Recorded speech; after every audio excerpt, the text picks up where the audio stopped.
Hush now, little sister, you're loved by all you know. You'll never lose their friendship, no matter where you go. There ain't no call to worry, so don't you cry or fret. A cutie mark won't change you, no matter what you get.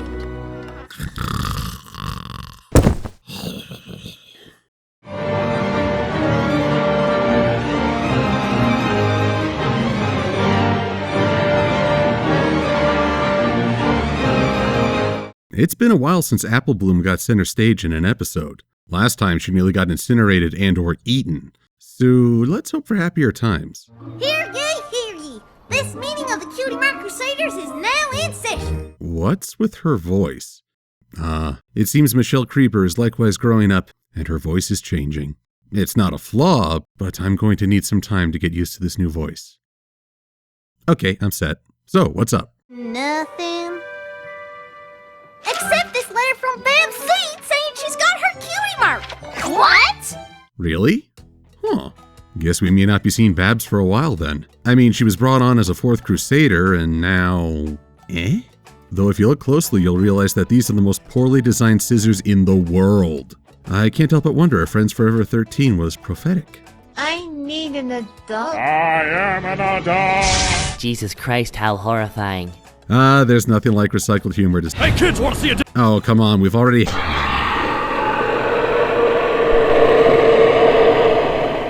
Interrupt my story again? See what happens! I'll bet she grows up to be a celebrity stylist. That's one of the dreams of youth. That once you know what you want to do, obviously you'll become super famous. But this optimism is short-lived as the Crusaders start asking tough questions and wondering about their own future. None more so than Apple Bloom, who has always been the most vulnerable to panic. What if I finally get my cutie mark and I don't like it? What if I get my cutie mark and no pony likes me? What if it's not an apple? Will I have to move out? Where will I live? Has she been taking extra lessons from Twilight? And we get a pretty nice lullaby from Applejack, which I have to fault on logistics. A cutie mark won't change you, no matter what you get. Sacre bleu! You're the mark the cutie! I'm just saying. And Apple Bloom awakens to a fresh day and a new edition. I got my cutie mark! I got my cutie mark! And then there's a cantankerous pest pony who comes to recruit Apple Bloom, who apparently had her dialogue written by Hideo Kojima. Twittermites. Twittermites? If it hadn't been for the revolution. Revolution. Pest ponies like you and me are the only things keeping these live wires from destroying half of Equestria. Pest ponies? Psycho Mantis can read people's minds. Psycho Mantis. You're gonna need to stop repeating everything I say and pay attention if you want to learn anything. And I guess child labor laws mean nothing in Equestria because Apple Bloom is about to have a round with the electric Twittermites. You know, I can either make a social media joke or an 80s pop culture reference. I'm sure you got the touch. The touch? No contest. Stan Bush, go! You got the touch. You got the power. When all hell's breaking loose, you'll be right in the eye of the storm. Only problem is that Apple Bloom's unsure about this whole thing. I'm sure this job is real important, but I don't think I want to call bugs for the rest of my life. Criminy girl, you protect the land from lightning-flinging swarms with nothing but a steampunk vacuum. What more could you want? Well, this actually ties back to Sweetie Belle's comment about fame. It's one of the hallmarks of immaturity, prioritizing fame over substance. But the passions we actively pursue usually draw out our energy to the point where you can either enjoy a hobby or a career based on that drive. Anyone who relies on attention usually abandons that pursuit quickly, and I don't always envy those who accomplish notoriety. The pest pony may admit to a hard life, but he still did it without any apparent parades. But not all pests can be sealed in a bottle, as Diamond Tiara and Silver Spoon follow the usual bullying tactic. Since they can't make Apple Bloom insecure about being a blank flank, they now make her insecure about the mark itself. Some ask when Apple Bloom and company will stop investing energy worrying about the hazing from two ponies who aren't worth acknowledging. The answer is when the writers decide it's time to take these two out of the show. Because once the Crusaders take back that power from the bullies have no reason to exist. But for now, Apple Bloom flees into Everfree, because she tends to do that a lot. And a mysterious voice offers to remove the mark, thereby dooming the now defenseless town. And this is quite the visual sequence. Of all the times Ponyville's been destroyed, this may be the most impressive. And the fact that I have a basis for comparison is so depressing. Seems Apple Bloom can't gather the bugs without her cutie mark and is apparently unable to turn on the machine. Is that thing cutie mark activated? Either way, it's game over for Apple Bloom. Oh, it's one of those episodes. Well, that's too bad. I like the idea of pest ponies who have to deal with Twitter mites. I mean, how often have fans wondered how ponies power their technology? Pollution doesn't seem to be an issue, so what if all you need was a fresh jar of Twitter mites on hand to power everything? I'd like to think that these things are part of the real world and Apple Bloom dreamt them up from memory, because they'd be very useful. To me. Forward, my mite-motored minions! Today, Canterlot falls! Ugh. Oh dear.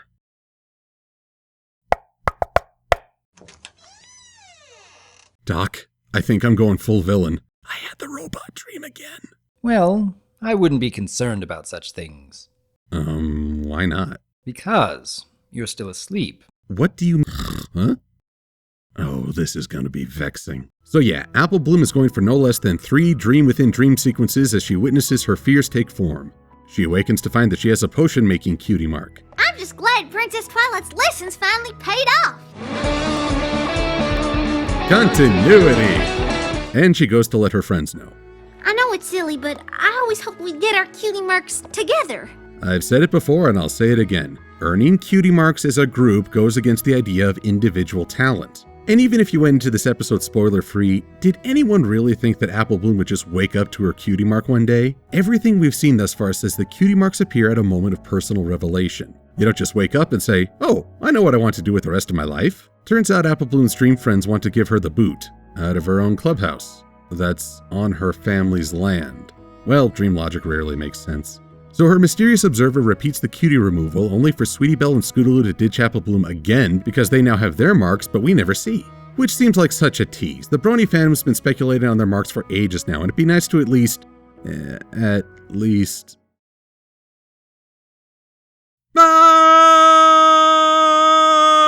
Identity crisis!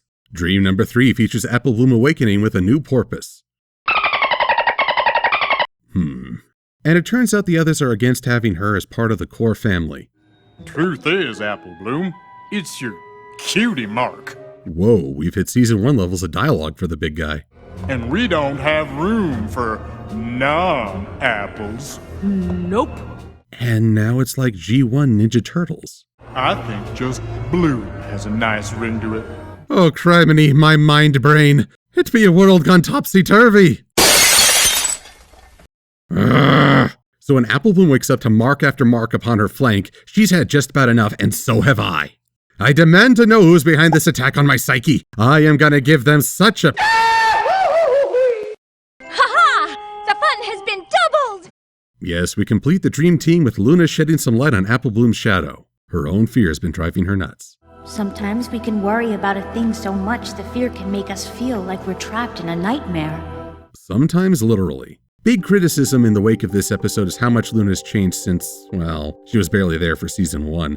This is more a season 2 comparison. No longer the bombastic and hyperactive character we've seen in Luna Eclipsed in the comics, she's become more composed and guiding. There have been comparisons to Celestia, though I still find Luna's style more direct and personable. And since this growth happened off-screen, we don't enjoy a sense of experiencing it ourselves. I enjoyed the eclipsed version of Luna for how non-traditional she behaved while, funny enough, insisting on outdated traditions. Yet I'm glad they didn't carry that personality across 3 seasons. This isn't the kind of behavior one should expect from a leader, and Luna is the second most prominent leader after Celestia. To each their own, and I'm still a Luna fan. Though I gotta say, showing off the dreams of others willy-nilly? Privacy? What's that? We get to see Sweetie Belle and Scootaloo face their own fears as they start off dreaming about what they enjoy the most. Which just confirms one thing. Fluttershy was right. Maybe you'll have a lovely little dream about your special talent. Never doubt the shy one. And so it's time for Luna to gather the Crusaders she's been mentoring this far for a group meeting. And can I just say how much this scene means?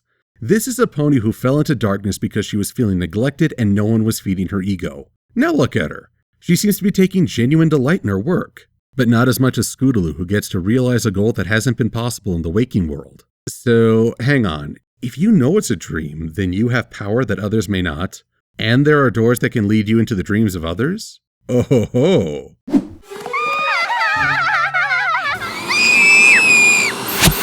Okay, you three, this is not a proper substitute for actual self-confidence, but, who wouldn't want to abuse this power? The challenge now is to get in as many rounds of badminton as you can before they wake up. Go forth, my children.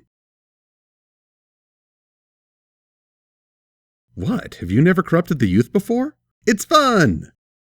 I don't know how that works, but whatever. This episode tackles a lot. Several distinct fears, questions about cutie marks previously unaddressed, and some nice development for Crusaders plus off-screen development for Babs. It's not as stylized as previous dream sequences, but a lot of the fun lies in the subtle differences.